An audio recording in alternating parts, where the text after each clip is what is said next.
काला रंग तो मैं हूं। सब जानते हैं कि नासिक की पंचोटी में भगवान राम रहे जहां मां सीता का अपहरण हुआ, तो उस कालाराम मंदिर में हमें प्रवेश के लिए अनुमति क्यों नहीं? इसलिए उन्होंने सत्याग्रह किया। काश अगर उस समय का सवर्ण समाज अंबेडकर जी को अनुमति देता तो हिंदुस्तान का इतिहास बदलता, लेकिन दुर्भाग्य से वो नहीं हो पाए। तो अपने दलितों के, शोषितों के अधिकार के लिए, हक के लिए उन्होंने जीवन भर संघर्ष किया। अंबेडकर जी की महानता अब सब जानते हैं, लेकिन मैं अंबेडकर जी के सर्वों में 2-3 बातें आज बताने वाला हूं। अंबेडकर जी का सारा जीवन नेशन फर्स्ट इस पर आधारित है। देश को प्राधान्यता देना है, देश का हित ये पहला हित है। उस नाते से उन्होंने सारी चीजें की। अपने धर्म के संदर्भ में, अपने इतिहास के संदर्भ में, अपने संस्कृति के संदर्भ में। आजकल के अपने कम्युनिस्ट, सोशल सेक्युलरिस्ट और जितने आंदोलन नक्सल्स हैं, वो हिंदू धर्म को गालियां देते हैं कि हिंदू धर्म में ही सारी कमियां थी, गड़बड़ी थी, इसके कारण अस्पृश्यता की बीमारियां आई। और ये आदिकाल से, प्रारंभ से है, इस धर्म में सारी गड़बड़ी। अंबेडकर जी ने अनेक पुस्तकें लिखी है, लेकिन writing speeches of doctor Ambedkar ji केंद्र सरकार ने उसे ऑलमोस्ट प्रसिद्ध किए। उसको 14वां मालूम है। अस्पृश्यता कौन और कैसे, उसका निर्माण कैसे हुआ, ये उसके हेडिंग है। शब्दालय है, मैं भावार्थ बता रहा हूं। और दूसरी उनकी जो पुस्तक है, शूद्र पहले कौन थे, वो अगर पढ़ेंगे तो अंबेडकर जी ने पहली बात कही है, वेद काल में भारत में अस्पृश्यता नहीं थी। ये अंबेडकर जी ने कहा। अंबेडकर जी ने दूसरी बात कही कि 4वीं सदी तक हिंदुस्तान में अस्पृश्यता नहीं थी। उन्होंने कहा लोकतंत्र थी, दो मत चांदा लोकतंत्र थे, लेकिन अछूत नहीं थे। उन्होंने रेफरेंस दिया है चीनी प्रवासी साइलेंट का, उसके प्रवास पर उन्होंने लिखा है कि दो मत चांदा ब्राह्मण और क्षत्रियों के घर में जाते हैं, ब्राह्मण क्षत्रिय दो मत चांदा के घर में जाते हैं।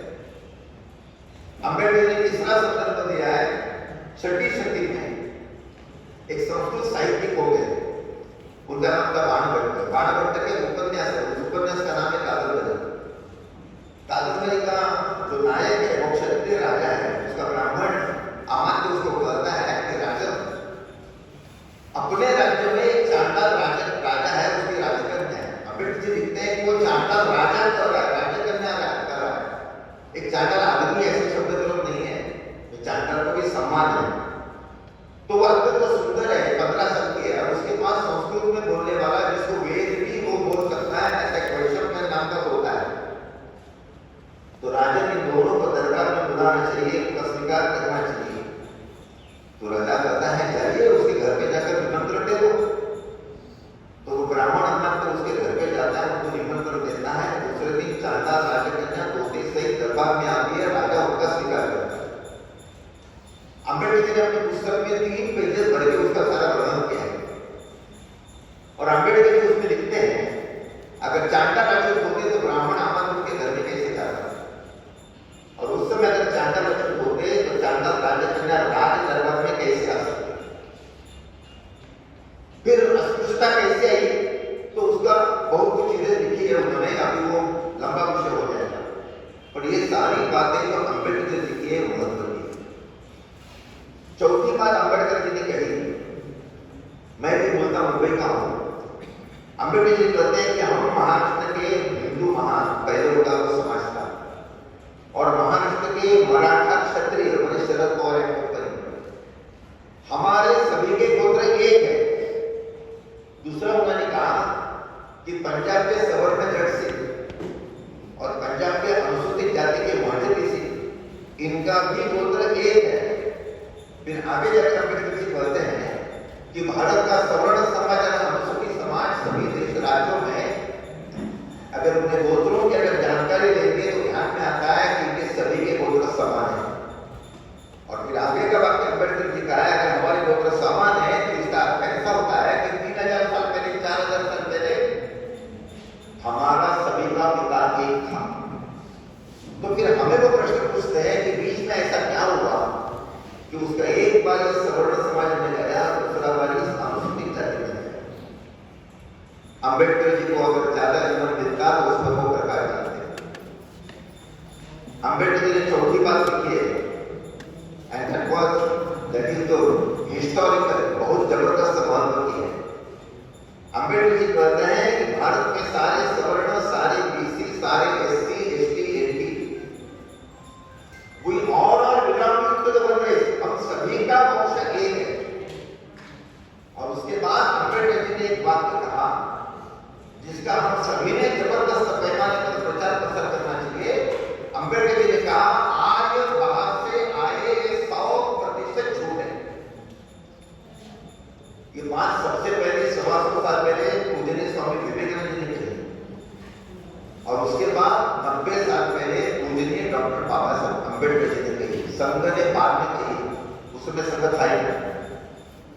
अंबेडकर जी ने एक बार में, दो बार में, सैकड़ों बार कही उनके अनेक पुस्तकों में उसका उल्लेख है। अंबेडकर जी लिखते हैं, आर्य वर्सेस अनार्य, ये हिंदू समाज में फूट डालने के लिए ये झूठी बातें अंग्रेजों ने हमारे माथे पर मारी है। किसी भी भारतीय ने इस पर विश्वास नहीं रखना चाहिए। वो कहते हैं, अगर सवर्ण समाज अगर आर्य है तो इस देश का अनुसूचित जाति भी आर्य है, और अनुसूचित जाति और जनजाति अगर अनार्य है तो इस देश का सवर्ण समाज भी अनार्य है। कितना जबरदस्त बात अंबेडकर जी ने कही है। पिछले 150 साल से झूठा नरेटिव अपने सारे देश में चल रहा है, आर्य कहां से आए। उन्होंने यहाँ देश का एससी और एसटी माने अनार्य है, उनको उन्होंने ढकेल दिया। राम आर्य है, रावण अनार्य है, दुर्गा माता आर्य है, महिषासुर अनार्य है, वगैरह वगैरह। अंबेडकर जी जो है कहते हैं ये लोग, लेकिन जो अंबेडकर जी ने जो बातें कही वो कभी नहीं बताते। अगर ये बातें बताते तो उनकी दुकान बंद हो जाए।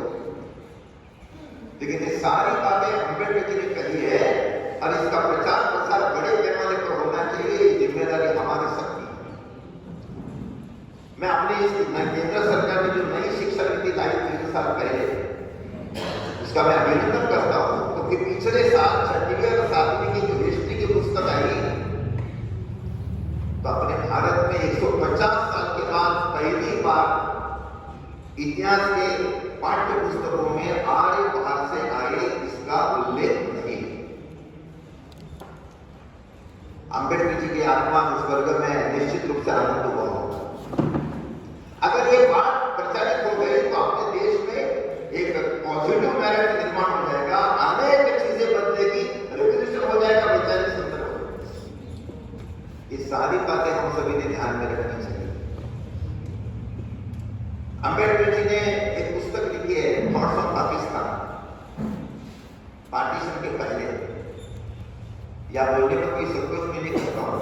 विश्व हिंदू परिषद को लोग कहते हैं कि आप मुसलमानों के विरोध में बोलते हो, कि मैं ऐसा कहूंगा, विश्व हिंदू परिषद कुछ भी नहीं। जब आज से ठाकरे जो पहले शिवसेना में थे, वो भी इस्लाम के विरोध में बहुत कुछ बोलते थे। अंबेडकर जी ने इस्लाम के विरोध में जितना लिखा है, जितना बोला है, मुझे लगता है भारत में शायद ही किसी ने इतना लिखा होगा। वो बहुत कुछ लिखे, अभी यहां बोलना अच्छा नहीं है। और उसी को जोड़कर उन्होंने बात कही, 1947 में अपने भारत का विभाजन हो गया, पाकिस्तान और भारत दो स्वतंत्र देश बने। उसके पहले अंबेडकर जी ने लिखा है, पुस्तक में भी लिखा है, अंबेडकर जी बोलते भी थे कि भारत का विभाजन अगर करना है तो एक शर्त लगानी चाहिए, विद वन कंडीशन। और शर्त कौन सी? तो अंबेडकर जी ने कहा, भारत का विभाजन ये धर्म के आधार पर हो रहा है, बेसिस ऑफ द रिलीजन। तो जो पाकिस्तान में बनने वाला है, तो भारत के सारे मुसलमान पाकिस्तान में जाने चाहिए और पाकिस्तान के सारे हिंदू भारत में आने चाहिए। Mutual exchange of the people on the basis of the religion, ये होना आवश्यक है। और अगर ये नहीं होगा तो 25 साल के बाद फिर से वही परिस्थिति आएगी जो आज है। ये अंबेडकर ने 1945 में कहा है। दृष्टा उस व्यक्ति को कहते हैं कि जो 100 साल के बाद क्या होने वाला है वो आज बताता है। ये बात अंबेडकर जी ने उस समय कही है, बात हम सभी लोगों ने